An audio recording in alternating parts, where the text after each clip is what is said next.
Welcome back to another video.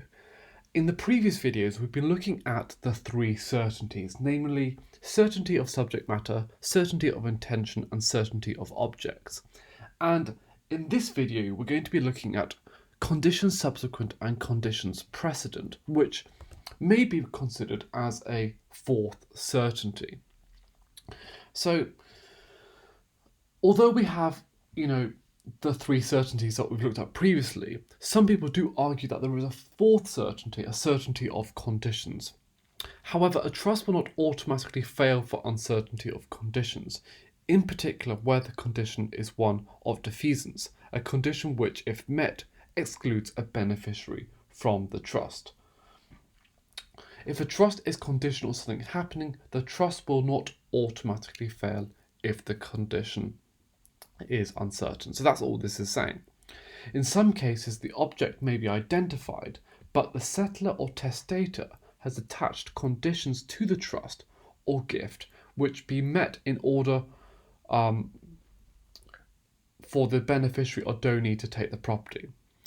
For example, the beneficiary may be someone's daughter, and she would only get the trust property if she married someone, and that is a condition.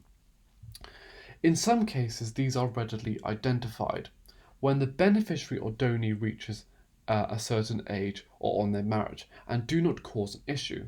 In other cases, such as requirement to marry a person of a particular religion, there may be uncertainty as to how the condition is to be met. So although the requirement of marriage is a certain condition, it may be less clear what is meant by a condition stipulating that trust money will only be given if she marries someone of the Jewish faith. So what exactly does this, and what does the Jewish faith entail? What does this entail as a condition?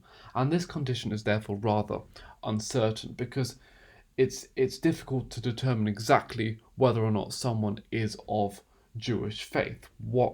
On what basis are we defining someone as adhering to that faith?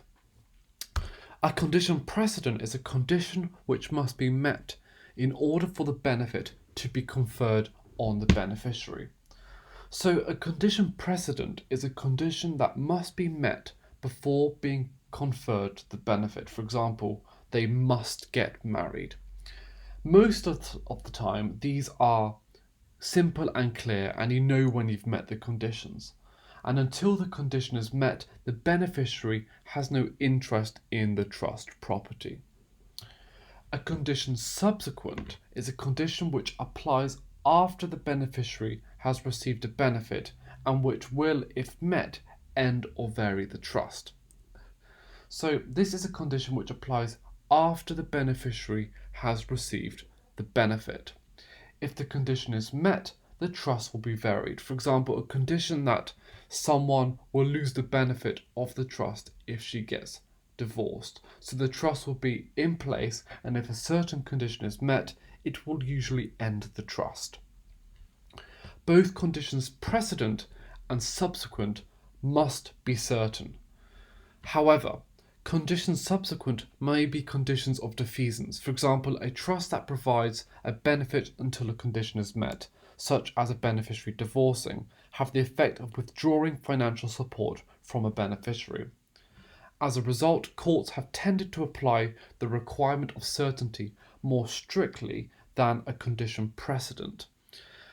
As a rule, they will not uphold them unless the condition is sufficiently certain and unambiguous that the beneficiary should be in a position to know exactly what will cause them to lose their beneficial interest under the trust.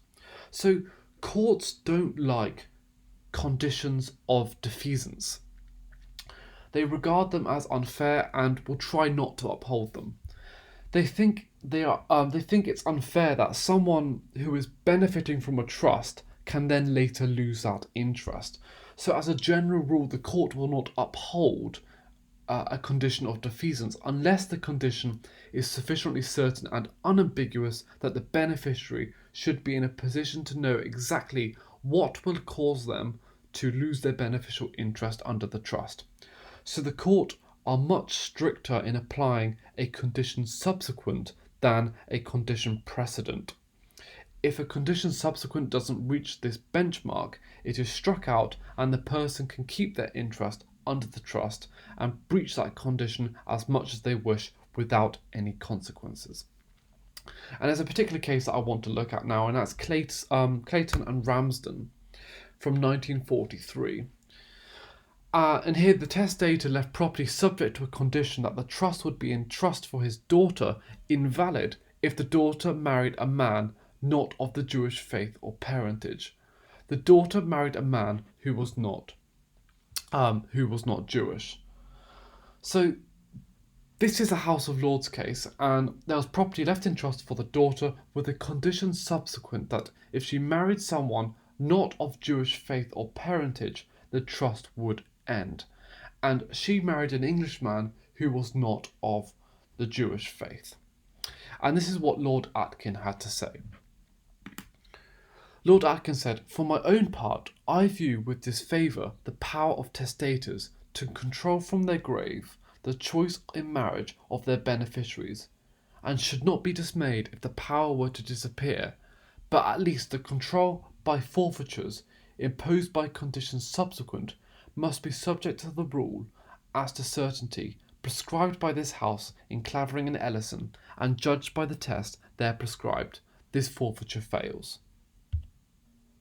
So Lord Atkin said the condition subsequent was void for uncertainty. So the trust is created and the trust is treated as if the condition was never implemented.